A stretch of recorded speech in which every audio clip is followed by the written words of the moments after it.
আমরা এখন একজন কৃষক যার নাম আশিকুর রহমান পাইকার, তার জমিতে আছি। তার জমিতে কত সুন্দর ফসল হয়েছে। আমি আসছি এখন একজন কৃষকের কাছে, তার মতামত নিব। কেমন ফসল হয়েছে এবারে? ধানের বাম্পার ফলন তো হয়েছে। এটা ধান হচ্ছে আপনার মিনিকেট ধান। আচ্ছা, মানে বর্তমানে 1000 টাকা মন যাচ্ছে, এবার অরিজিনাল চাল।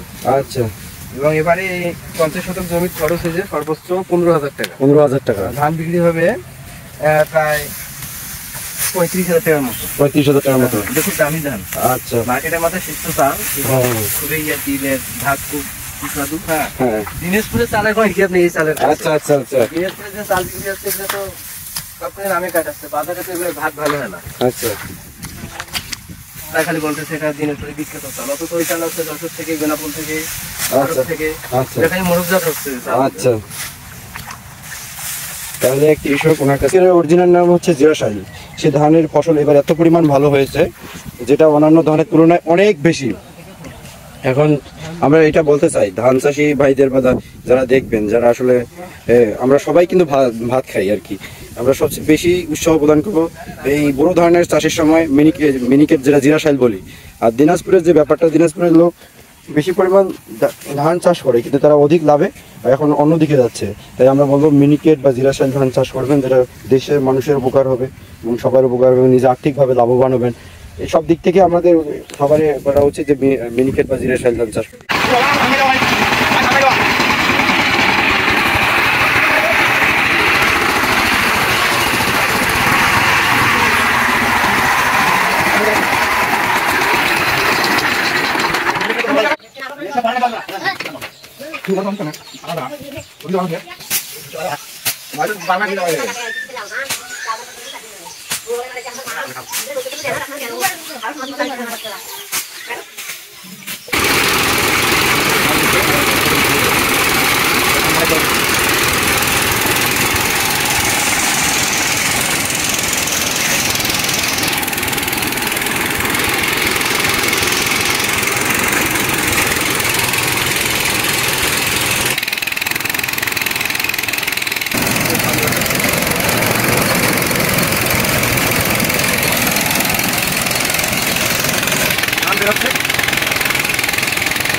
এই গাড়ির একটা মেজর সমস্যা হলো যে ফলগুলো আসলে বের হয়েছে, খড়গুলা, এগুলা গরু খাওয়ানোর যদি উপযোগী করা হয় তাহলে শুকাইতে হবে, কিন্তু শুকাইলে তারপরে গরু খাওয়ার উপযোগী কম হবে আর কি।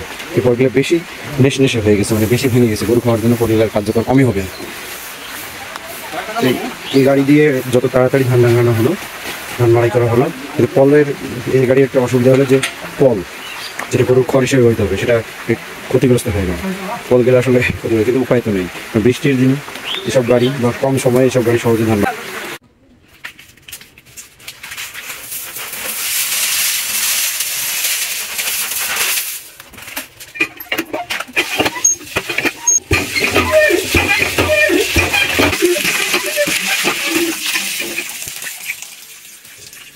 গ্রামে কিভাবে ধান ভেজে আমরা সেটা এখন দেখাবো আপনাদের।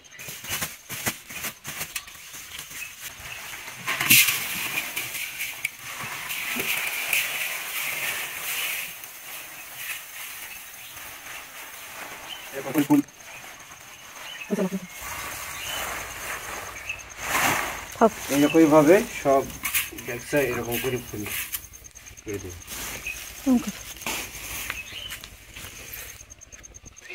এভাবে প্রতিটা ধানের ডেসে ধান দেওয়ার পর টিউবওয়েল থেকে বা মোটর থেকে পানির ট্যাঙ্কি থেকে এভাবে পানি দেওয়া হয় প্রতিটা ডেসে। প্রতিটা ধান আমরা যেটাকে ড্রাম বলি বা পানি রাখা গ্রাম্য ভাষায় ডেক্সা বলি আর কি।